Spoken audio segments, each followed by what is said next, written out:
तुम्ही संत म्हणता ते खडी फोडताय. मग संत म्हणावा तरी कोणाला? तुकोबांनी सांगितलेलं आहे, टिळा टोपी घालुनी माळा म्हणती आम्ही साधू, दया धर्म चित्ती नाही ते जाणावे बोंधू. हे कोण आहे? बोंधू आहे. त्याच्या अंतःकरणामध्ये दया नसेल तर तो बोंधू आहे. नुसते वरपानपणा केला काय, नुसते समाजाने मला मान दिला पाहिजे म्हणून परमार्थ करणारे असे लोक किती दिवस टिकतात? सरडेची धाव कुपाटी लोक असतात. आलं का लक्षात? छत्रपती महाराजांनी कोंबड्या बकऱ्याचा निवद देवीला दाखवला नाही. वास्तविक पाहता शिवाजी महाराज हे निश्चिम भक्त होते तुळजाभवानीचे.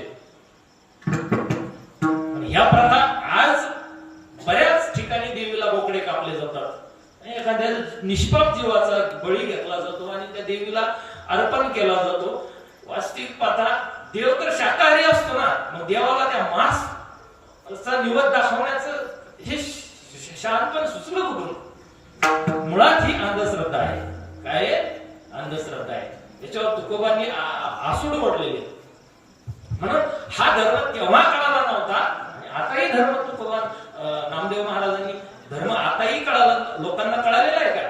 आता थोडस धर्माचं काय झालेलं आहे, वैदिकीकरण थांबलेलं आहे आणि शाश्वत धर्म आता प्रबोधनाच्या माध्यमातून, कारण आता सगळ्यांना ऐकण्याचा अधिकार. असं कोणी आहे का? जसं त्या काळात बाबासाहेब आंबेडकरांना वर्गाच्या बाहेर बसावं लागलं. खरं महारामांचं पोरग आणि याचा स्पर्श झाला म्हणजे आपण बाटू, माणसाला विटाळ होत होता. पण आता तशा ज्या काही चातुर्वर्ण व्यवस्थेचे ज्या काही चौकटी होते आता मोडून टाकलेले आहेत, आहे की नाही? माणसाला माणूस म्हणून जगण्याचा अधिकार देणारा एक शाश्वत असा संप्रदाय आणि विचार आता समाजामध्ये रूढ झालेला आहे. तुकोबांनी सांगितलेलं आहे आम्हाला धर्म कसा आहे. अरे सर्व सगळ्यांशी येते आहे अधिकार. कसा धर्म सांगितलेला आहे? सगळ्यांशी